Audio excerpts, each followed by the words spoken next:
Hello and welcome to the Columbus Mercury Theater here in Columbus, Indiana, where audio plays, short stories, and other works of great literature are presented for your entertainment. Please note this ebook is for the use of anyone, anywhere in the United States and most other parts of the world, at no cost and with almost no restrictions whatsoever. You may copy it, give it away, or reuse it under the terms of the Project Gutenberg license included with this ebook or online at www.gutenberg.org. If you are not located in the United States, you will have to check the laws of the country where you are located before using this ebook. Hello, today's selection is The Ransom of Red Chief by O. Henry, a famous American author. This short story follows two petty criminals who decide to kidnap a wealthy man's son, thinking it would be easy money. But they discover it was anything but easy. It looked like a good thing, but wait till I tell you. We were down south in Alabama, Bill Driscoll and myself, when this kidnapping idea struck us. It was, as Bill expressed afterwards, during a moment of temporary mental apparition. But we didn't find that out till later. There was this town there, as flat as a pancake, and called Summit, of course.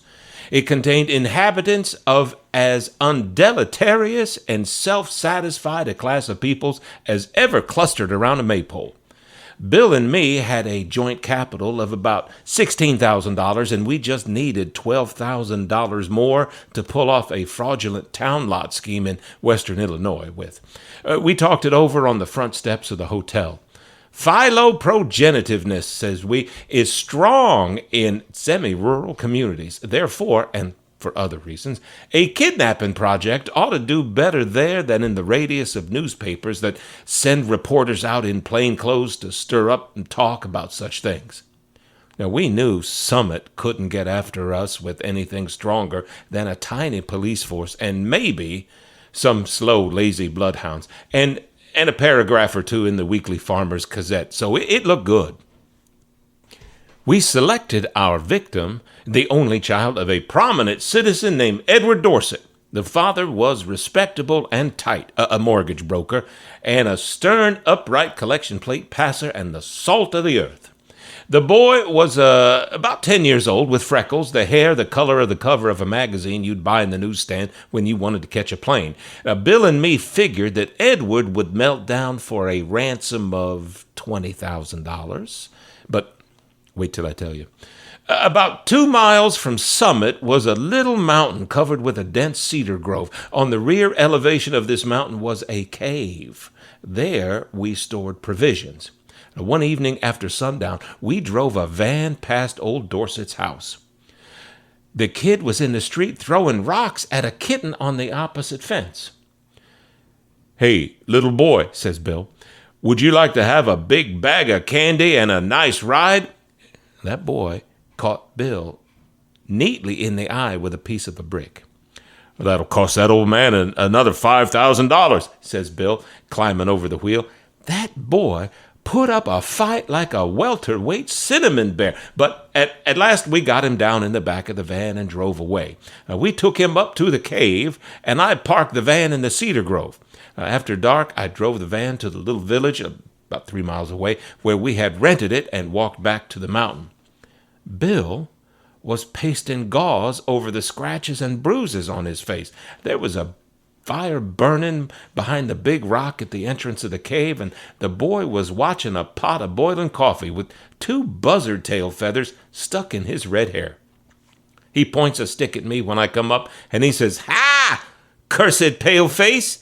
Do you dare enter the camp of Red Chief, the terror of the plains?" "He's all right now," says Bill, rolling up his pants and examining some bruises on his shins. "We're playing Indian. We're making Buffalo Bill's Wild West show. He calls me Old Hank the Trapper, Red Chief's captive, and I'm to be scalped at daybreak." And let me tell you, that kid can kick hard. Yes, sir, that boy seemed to be having the time of his life. The fun of camping out in a cave had made him forget that he was a captive himself. He immediately christened me Snake Eye, the spy, and announced that when his braves returned from the warpath, I was to be broiled at the stake at the rising of the sun. Then we had supper, and he filled his mouth full of bacon and bread and gravy and began to talk. He made a during dinner speech something like this. I like this fine. I never camped out before, but I had a pet possum once, and I was 9 last birthday. I hate to go to school. Rats ate up 16 of Jimmy Talbot's aunt's speckled eggs. And are there any real Indians in these woods? I want some more gravy. Do the trees make the wind blow? We have 5 puppies. What makes you nose so red, Hank? My father has lots of money. Are the stars hot? I beat up Ed Walker twice on Saturday. I don't like girls. You shouldn't catch toads unless you have a string. Do foxes make any noise? Why are oranges round? Have you got beds to sleep on in this cave? Amos Murray has got 6 toes. A parrot can talk, but a monkey and a fish can't. How many does it make to take 12? Every few minutes, he would remember that he was a pesky redskin and pick up his stick rifle and tiptoe to the mouth of the cave to look for the scouts of the hated paleface.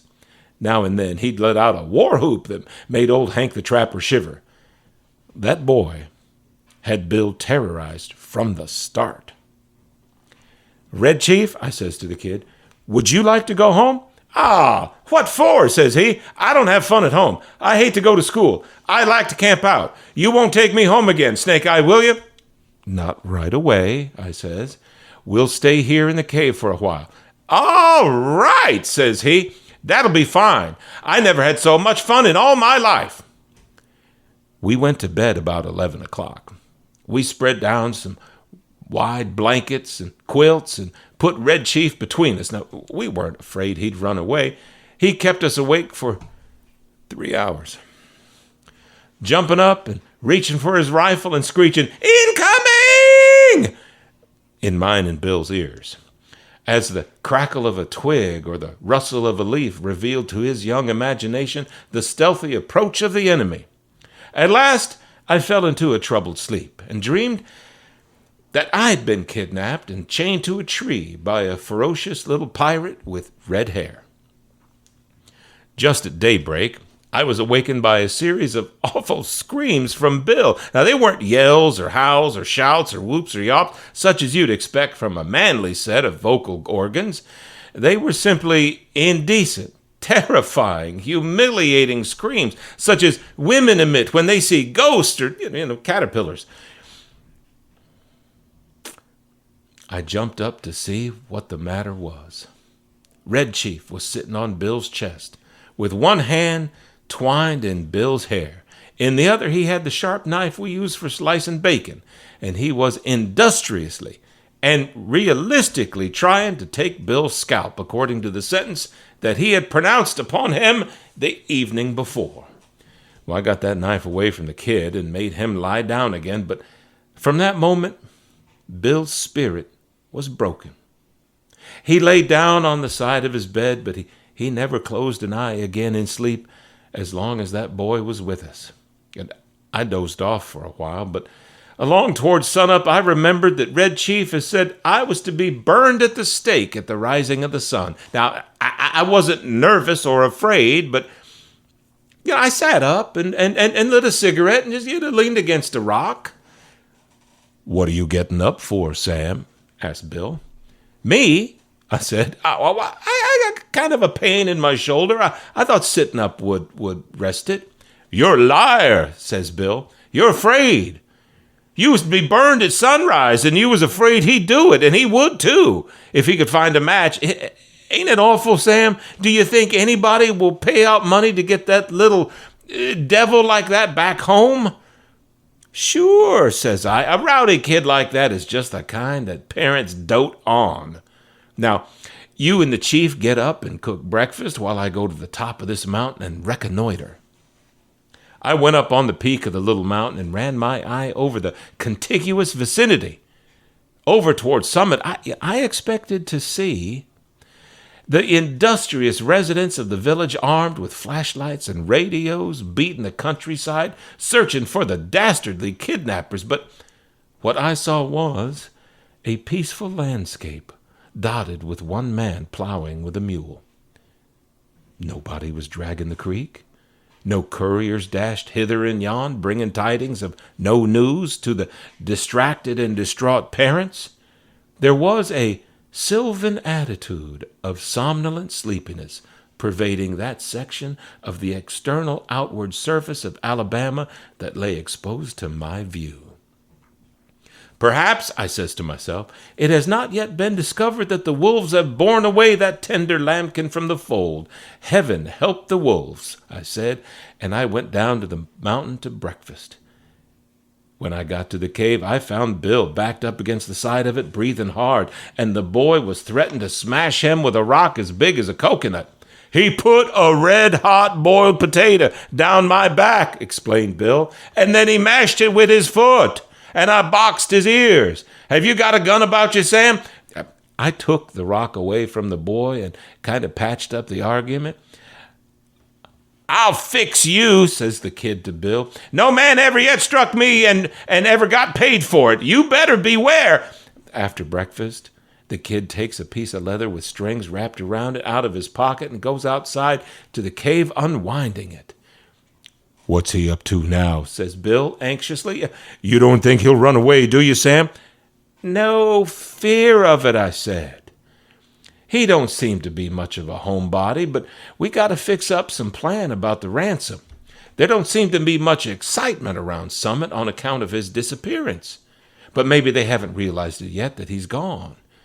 His folks may think he's spending the night with Aunt Jane or one of his neighbors. Anyhow, he'll be missed today. Tonight, we must get a message to his father demanding the $20,000 for his return. Just then, we kind of heard a war whoop, such as David might have emitted when he knocked out the champion Goliath. It was a sling that Red Chief had pulled out of his pocket, and he was whirling it around his head. Now, I dodged and heard a heavy thud and kind of a sigh from Bill, like a horse gives out when you take the saddle off. A rock the size of an egg had caught Bill just behind his left ear.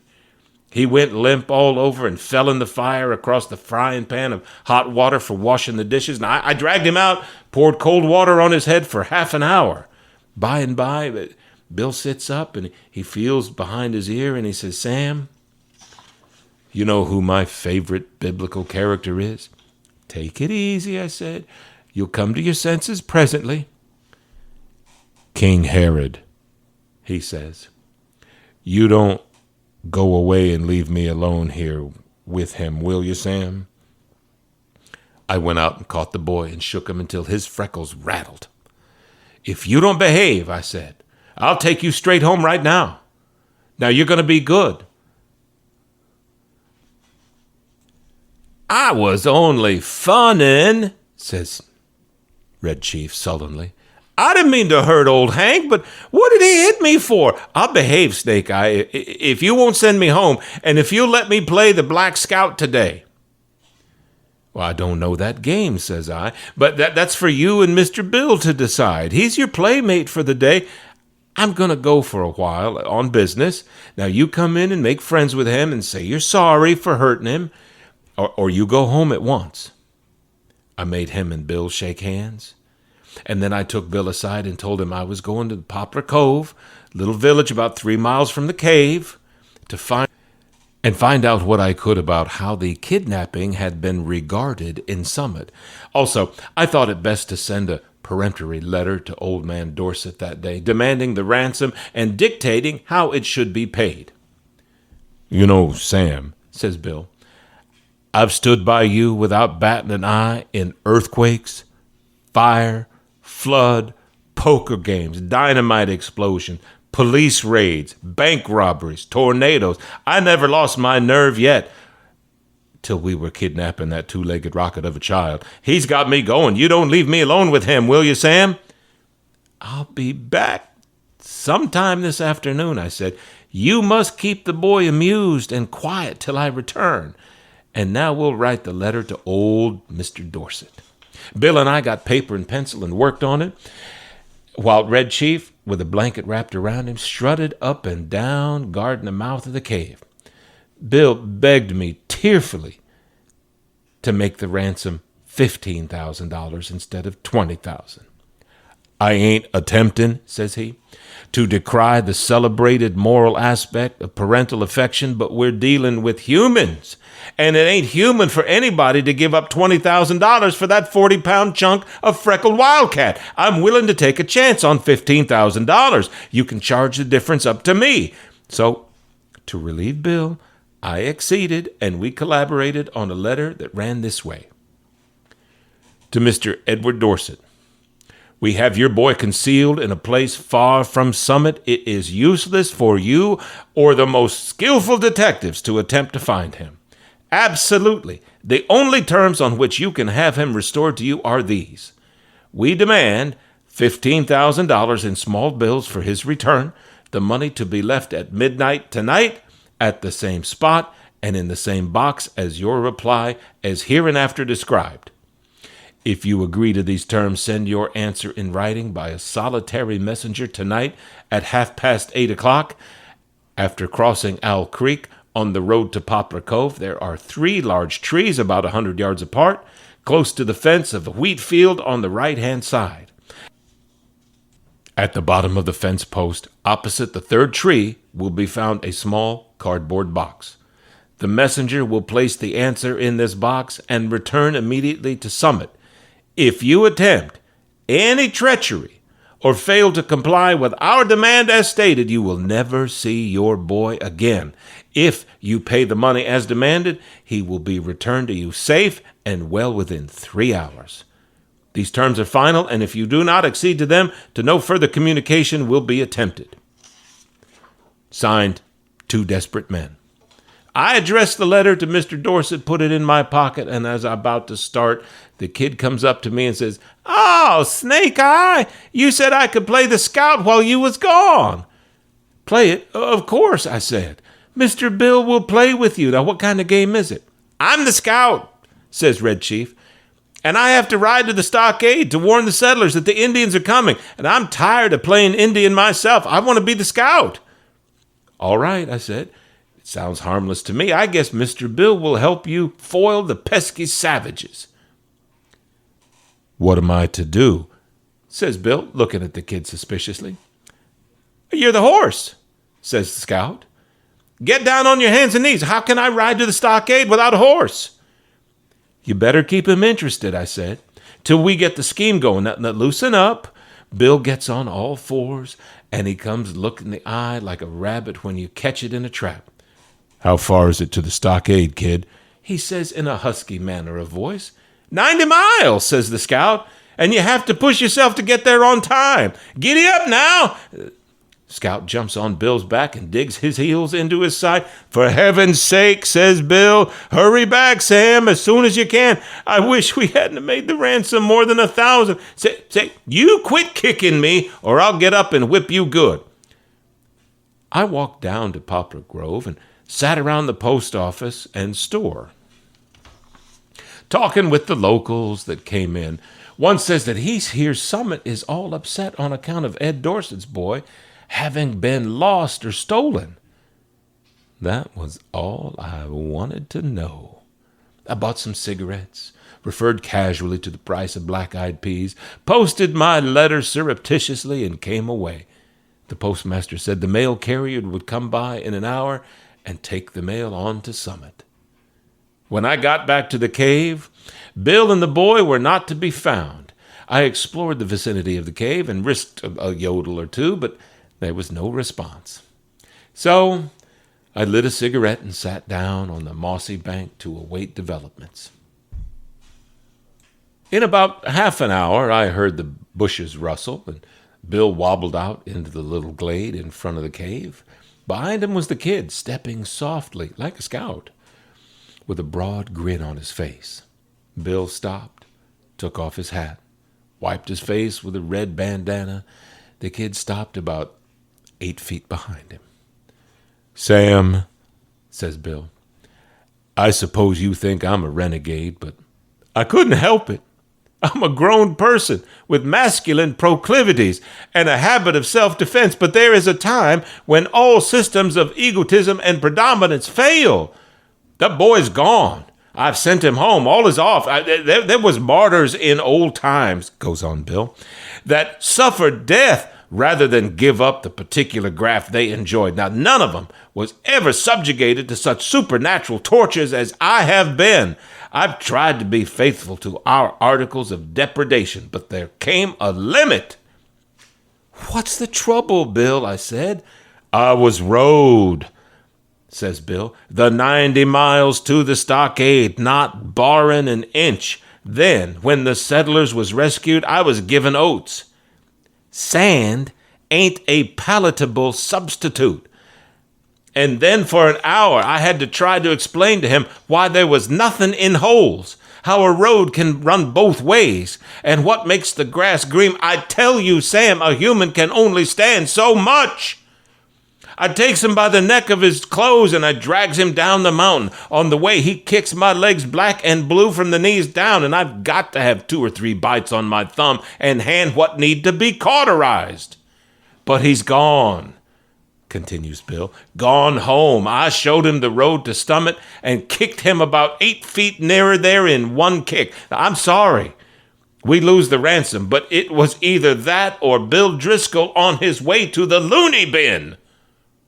Bill was huffing and puffing, and then there was a look of ineffable peace and growing content on his rose-pink features.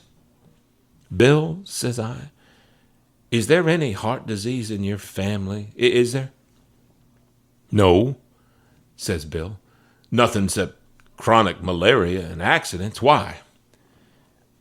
Then you might turn around, I says, and have a look behind you. Bill turns and sees the boy and loses his complexion and sits down plump on the ground and begins to pluck aimlessly at grass and little sticks. For an hour, I was afraid for his mind. And then I told him my scheme was to put the whole job through immediately and that we'd get our ransom and we'd be off by midnight if old Dorset fell in with our proposition. Now, that braced Bill up enough to give this kid a weak sort of smile, and he promised to play the Russian in a Japanese war with him as soon as he felt a little better. I had a scheme for collecting that ransom without danger of being caught by the cops that ought to commend itself to professional kidnappers. The tree under which the answer was to be left and the money later on was close to the road fence with a big bare fields on all sides. If the police should be watching for anybody to come for the one, they would see him a long way off crossing the fields or in the road. But no siree. At 8:30, I was up that tree as well as hidden as a tree toad waiting for the messenger to arrive. Exactly on time, a half-grown boy rides up that road on a bicycle, locates the cardboard box at the foot of the fence post, slips a folded piece of paper into it, and pedals away again back towards Summit. I waited an hour and then concluded the thing was square. I slid down the tree, got the note, slipped it along the fence till I struck the woods, and was back at the cave in another half hour. I opened the note, got near the flashlight, and read it to Bill. It was written with a pen in longhand, and the sum and substance of it was this: To do desperate men.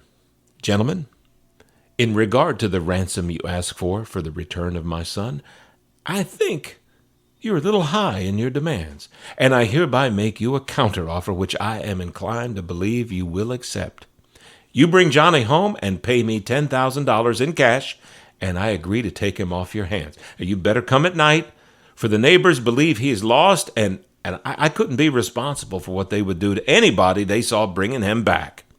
Very respectfully, Edward Dorset. Great pirates of Penzance, says I, of all the impudent... But I glanced at Bill and hesitated. He had the most appealing look in his eyes I ever saw on the face of a dumb or talking brute. Sam, he says, what's $10,000 after all? I mean, we got the money. One more night of this kid will send me to the grave. Besides being a thorough gentleman, I think Mr. Dorset is actually quite kind for making us such a generous offer. You ain't going to let this chance go by, are you? Tell you the truth, Bill, I said, this little ewe lamb has somewhat got on my nerves, too. We'll take him home, pay the ransom, and make our getaway. We took him home that night. We got him to go by telling his father had bought a high-powered rifle and night vision goggles for him, and we were going to hunt bears the next day. It was just 12 o'clock when we knocked on Mr. Dorset's front door. Just at the moment when I should have been extracting the $20,000 from the box under the tree, according to the original proposition, Bill was counting out $10,000 into Dorset's hand. When the kid figured out we were going to leave him home, he started to howl like a wolf and fastened himself as tight as a leech to Bill's leg. His father peeled him away gradually like a fresh Band-Aid. "How long can you hold him?" says Bill. "I'm not as strong as I used to be," says old man Dorset, "but I think I can promise you 10 minutes. "Good enough," says Bill. "In 10 minutes, I'll be across the central, southern, and middle western states, and I'll be hightailing it for the Canadian border." And as dark as it was, and as fat as Bill was, and as good a runner as I am, he was a good mile and a half out of Summit before I could catch up with him.